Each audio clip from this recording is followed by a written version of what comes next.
الله يدن بركيه تاس انت سنوغا بخاي كلمه waxaan siinaa engineer Cabdirasaaq Xaaji insha Allah taala inuu balasna kelimad yarna yiraahdo engineerka soo istaag engineer engineer Cabdirasaaq waa gudiyada horena waa kamid ahaa in badan rag soo shaqeeyo kamid ahaa marka soo dhaw gudum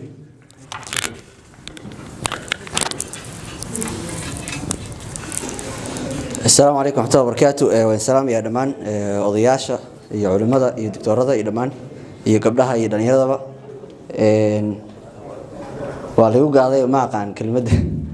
رالي هذا واحد تودياري واحد ذكر من ذكر معي لكن وحاجيني عن هذا الذي ذكر كهذلين أضياشة يا مارت قبلها يا علماء يا دنيا هذا الشيء بقى ويجوه الرئيس ورت مركز كواد أرنت لقى دواتي ودتك إنه على ده إليه هنا in isku imaatinka iyo waxaas dib lagu qabo arintaas oo sabab qaan leh oo ah dadkeenu inay baadinimada iskala qabsadeen iyo inay fardi Soomaalida uga mid ahaadaan marka arinta sida badan loo sheegay oo markasta la sheego oo inaan Soomaalida kale u roonahay annagana isku daranahay de baadi irmaan baan noqonay oo mataqaana dad kale u irmaan marka dadka wacyi gelin badan u baahan yihiin oo in la baro inay isku yimaadaan hatta aan wax yaraan ogaaday waxa kamid Mareykanku isma yaqaano deegaano kala duwan buu ka yimaadaa isma yaqaano taariikhdiisa loogama sheekeeyo wuxuu isu yahay looma sheego nin waxa arkaysaa dalxa ah oo kule anu warigay ma maqlin ma aragtay Raisi Xuseen ama Cali ama nin loo bardhac ma waxa arkay adeer warigay ma maqlin waxa la yaab kara waxa marka arrimahaas oo dhan aqoon la'aanta oo aan dadkan la isma baro waxay isu yihiin looma sheego inay mataqaana community dadka iska xigeen looma sheego qof walba asagoo baadi ah oo aan software lahayn baa waxa lagu dhex daraa Soomaalida marka de la yaab male inuu dadka kale u noqdo baadi irman oo ayaga ma aragtay una iska ma aragtay maska maalaan la yaab male marka dhaqankaas hal abuuro oo anaga hadda qof walba oo meeshu joogo mataqaana buu horan yahay oo mudan yahay halkaan in laga bilaabo si guud in loo sameeyo dadkan in loo sameeyo ma aragtay mustaqbalkooda guud iyo midkooda meeshay joogaan iyo ma aragtay inay ka shaqeystaan oo ay isku yimaadaan oo ay wax wada yeeshaan in la baro iyo isku imaatinada gudiga hadda waa aad uga mahadcelinayaa isku imaatinkan ay sameeyeen iyo hawshan weyn oo awalba mataqaana la isku dayi jiray waxaan kaloo aniga ku dari lahaa hal arin oo ma aragtay oo aan isleeyahay waa aad looguma fiirsan in laga sheekeeyo oo ah maadaama gudigu wuxuu u jiro ay kamid tahay in dadka la caawiyo in annaga laftirkeena si gudiga kaliya aan lagu daynin afraadana aan ka shaqeyno oo ah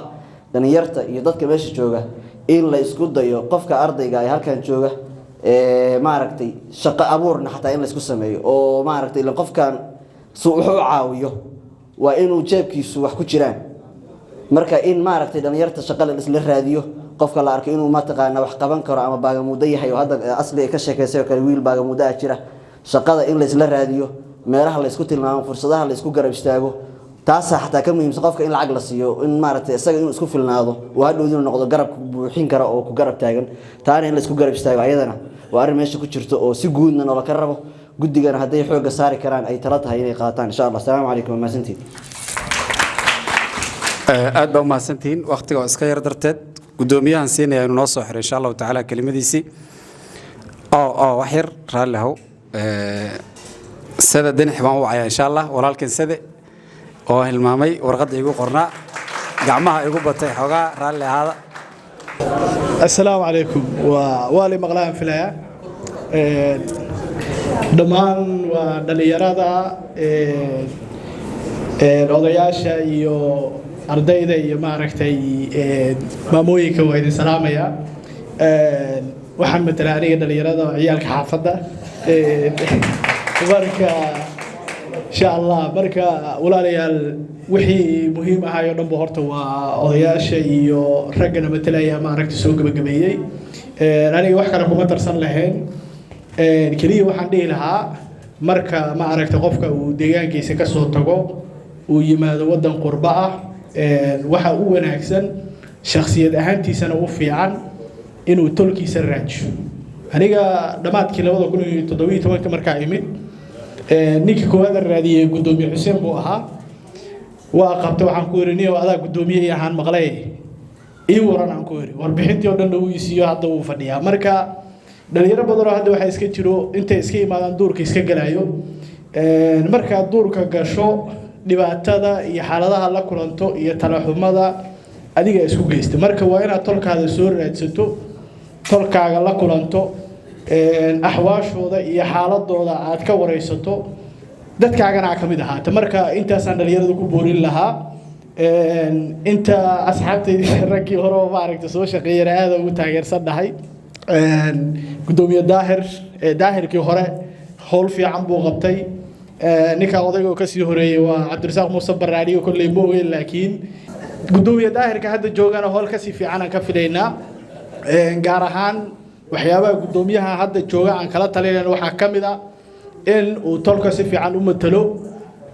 kulamo oo annaga aan munaasabkeena ahayn uu san iska tagin oo meelaha duu tagayo ma aragtay iswada ma aragtay dadka ay ka warqabaan iyo inuu tago annagana danteena aan mar walba hormarino wax walba waa inaan ka hormarino tanteena weey marka intaas aan ku talilayaa insha Allah dhamaan oo idin salaamaya madaxweynaha mustaqbalka weyn oo codeysaan بارك الله فيك بارك الله كبركيو بقرك wax ka soo dhaweey insha Allah imika waxaan siinaa gudoomiyaha kelimada gudoomiyaha insha Allah taala ay soo istaa gudoomiyaha Allah ku barakeeyo bismillah والصلاة والسلام على أشرف الأنبياء والمرسلين وصلى الله على سيدنا مولانا محمد وعلى آله ومن تبع بإحسان إلى يوم الدين وإذن سلامي دمان جالية هل كان روح بدن هل كان كلانسن oo igu horeeyaan culumada diinka aqoon-yahanka gudoomiyaashii hore haweenka gabdhaha haweenka sharafta badan ee nooga yimid meel aad iyo aad u fog oo ay noo hogaaminaysay gudoomiye Baarliin oo gudiga nagala tirsan gudiga hore ka tirsan kadibna anaga sidooda ku qaadanay inay hooshii noo sii wado aad iyo aad baan ugu mahadnaqayaa هول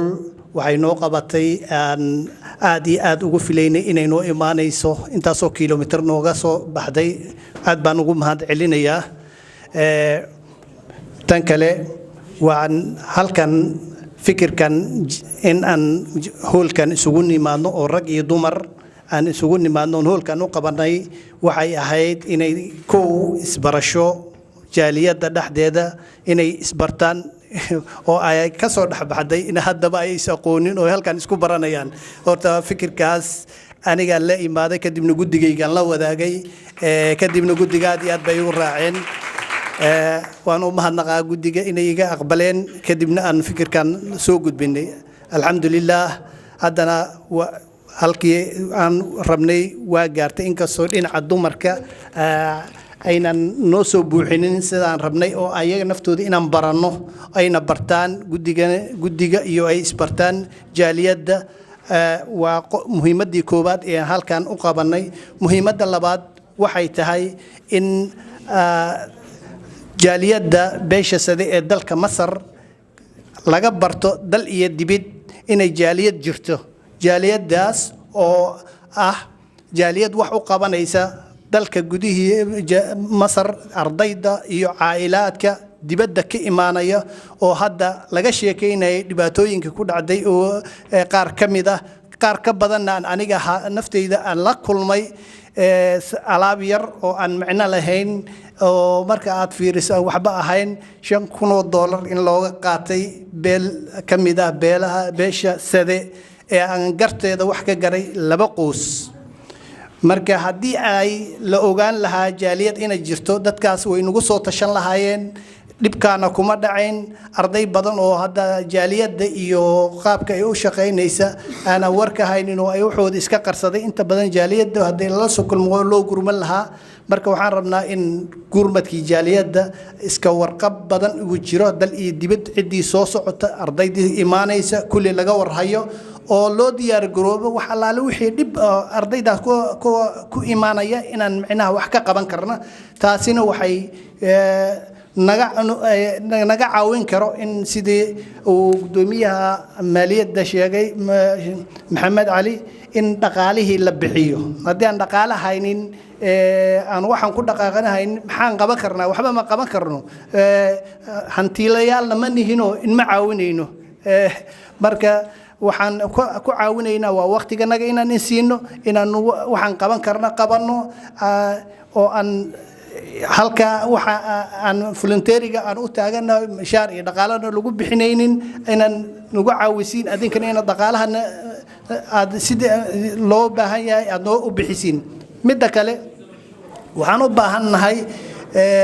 qof waliba oo meeshaan joogo oo beesha sadee haddii dhib meel ka dhaca annaga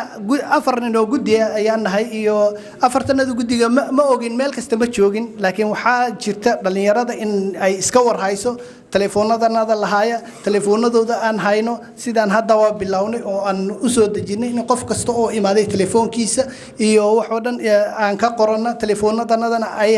qaataan oo qof allaale dhib hadduu dhaco oo in nala soo waco nala soo wargeliyo waqti munaasib ah annagana aan u diyaar garowno oon qof dhibkii wax ka qaban karno mid booqasho oo qof isbitaal ku jiro oo lasoo booqanaya emergency kusoo dhaqaaq haddii lagu yidhaahdo adigoo howl ku jira ama ma suurtagelaysa qofkii in loo diyaar garoobo oo wax loo qaado oo dhaqaalo ama loo taga iyo waqti time la geliyo way marka insha allahu tacaala hadalkii muhiimadda ahayd hor u batay laakiin beesha sade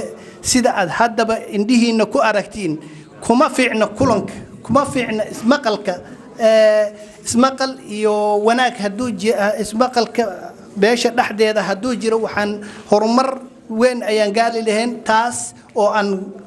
ku dhaliilaynay gudaha inuu ismaqal ka jirin haddana halkan waa inkaga caddahay waxaan se kama daalayno howshan aan bilownay inaan jaaliyadda halkan isugu keenno oo howlkan mar labaad iyo mar saddexaadba aan kirayno oo meel laga fadhiista la waayo oo jaaliyadda isku imaadaan wacyigelin badanna aan samayno tanna ay u noqoto tusaale ismaqalka iyo isku xirka beesha inuu yar yahay marka hadal murtidiisa iyo macaankiisa odayaashii iyo culimmadii iyo dhalinyaradii iyo maamooyinkii khayrka badnaa ayaa sheegay qofkii xanuunsan ama dhib qabo ama in si degdega nalala soo wadaago markii nalala soo wadaagana ay noqoto waxaan u diyaar garownay insha allah waxaan ka qaban karno waan qabanaynaa waxa aan marka awood u lahayna waa de tolka waa beeshii oo dhan baa u joogta arkaysa waqti iyo goob iyo waqti go'an ayaanu u qaadanaynaa insha allahu tacaala dhammaantiin waa idin mahadnaqayaa hablaha sharafta badan dhalinyarada aqoon-yahanka iyo dhammaan culimaadudiinka insha allahu tacaala hadal hor loo dhameeyay insha allah marka insha allahu tacaala waxaan lagu soo gabagabaynayaa insha allahu tacaala in sheekheena sheekh xuseen uu noo duceeyo falyatafadal sheekhana shirkina dee intaas ayaan kusoo gabagabaynay wassalaamu calaykum waraxmat ullaahi wabarakaatu الحمد لله والصلاة والسلام على رسول الله ودعيسنا انت انا دعيسن بان ربا هل كلمه دردارنا ان شاء الله ساولو سعوتان ان هذا صفه عين مقشان بان شاء الله ساولو سعوتان Soomaalidu dhaqan bay leedahay dhaqanka Soomaalida wanaagsan waxa kamid ah odayaasha iyo nabadoonnada ugaasyada waa la ixtiraamaa ninka qabiilka kale nabadoonku ama ugaaska u ah waa Soomaaliya dhan buu yahay ma aha qabiilkiisa kaliya inuu yahay saa inaad ula socotaan in kala ma garanayo badala ugaaska Mareexaan caawud aq joogo hadduu tago Laascaanood waa ugaaska dadka hadduu tago Boosaaso hadduu tago Xamar hadduu tago Kismaayo meeshuu doona ha tago Dubai dhaba tago waa ugaas dhaqanka Soomaalida siyaasadda oo tafaraaruq samaysan ma aha laakiin hoggaanka dhaqanka waa dhaqan Soomaaliyeed caadada Soomaalida waa sidaas saa oo la socda hadda waxa imaanaya la yiri boqor burhaan oo boqorkii daarood ixtiraamka hoggaanka dhaqanka aad loo ilaaliyo Allah idin barakeeyo midda kale aan rabaa inaan ku daro waxa weeye annaga ka beel ahaan beesha sade Soomaalida meel baan ugu qoranahay annagu waxaan rabaa isku hayno annagu saan rabaa isku ahaano laakiin Soomaalida qaanad baan ugu jirnaa waxaan ugu jirnaa inaan nahay dad wadaniyiin oo dalka jecel oo qaybiyaalada qoon oo tuuga ahayn oo maalinta xilka soo maraan xukun jacayl waana lagu sheegay waa run xukun jacayl lahay ku dhagnaa baasha laakiin wadanka iyo dalka iyo dhulka iyo waa naga badbaadaan magacaas nala ku ixtiraamayo hadda qofkii beesha sadaa markii la arkay la ixtiraamayo ma aha wax iska samaysmay ma aha wax ilaaliyo u baahan way la dhowro adinkuna bari waxaad noqon doontaan hoggaan ninkii hoggaan noqdow dhaqankii weynaa oo ahaa Soomaalida dhexdeeda magaca iyo sumcadda ahaa ilaali laakiin kaani dhexdeena on ilaawi jirnay ha ilaawin dadkaagana wax u qabo gobolkaagana wax u qabo ummadda Soomaaliyeedna wax u qabo midnimada guudna ilaali dhulkana ilaali dadkana ilaali dhaqaalahana ilaali waa dardaaran guud bari ragga meeshan fadhiya madax way noqon doonaan kuwii shalay meeshan wax ka bartay waa kuwa hadda madaxda waa ogtiima la socotaan dardaaran guud weeye magacaas iyo sumcadaas ummadan ku dhex joogno hala dhowro hala ilaaliyo in meeshuu taagan yahay kor looga sii qaado ma ahanayaan dhulka la dhigin ugu dambeyn insha Allah Ilaahay waxaan ka baryaynaa subxaanahu wa ta'ala saan meeshan ugu kulannay wadigii jannaad inuu noogu kulmiyo dambigeena iyo dambiga waalidiinteena Allah dhaafo waa arintan sugu nimid muraadkeena Allah noo aqbalo Ilaahay noo aqbalo ummad dhibkeed iyo dhibaato Soomaaliya iimaanada danteena sugu nimid Allah noo sahlo ummadda Soomaaliyeed Ilaahay ha walaaleeyo dawlad xoogan oo khayr qabta Allah na siiyo midnimadeena iyo muwaafaqadeena Allah noo soo celiyo khilaafaadkii dhibaato Allah naga saaro Ilaahay waxaan ka baryaynaa subxaanahu wa ta'ala inta meesha timid waalidiinteena Ilaahay u dambi dhaafo toodi waalidiintooda dhimatay Allah u naxariisto qaburtooda Allah waasiyo inteena nool Ilaahay subxaanahu wa ta'ala tawfiiqda iyo tawxiidka Allah nagu dilo Allahumma salli ala Muhammad وعليكم السلام ورحمة الله وبركاته إن شاء الله تعالى آيات قرآن كختمها ولكن عبد الله آيات قرآن إن شاء الله تعالى ساسا كسو ختمنا بإذن الله تعالى أعوذ بالله من الشيطان الرجيم إن هذا القرآن يهدي للتي هي أقوم ويبشر المؤمنين الذين يعملون الصالحات أن لهم أجرا كبيرا وأن الذين لا يؤمنون بالآخرة أعتدنا لهم عذابا أليما ويدعو الإنسان بالشر دعاءه بالخير وكان الإنسان عجولا وجعلنا الليل والنهار آيتين فمحونا آية الليل وجعلنا آية النهار مبصرة لتبتغوا فضلا من ربكم ولتعلموا عدد السنين والحساب وكل شيء فصلناه تفصيلا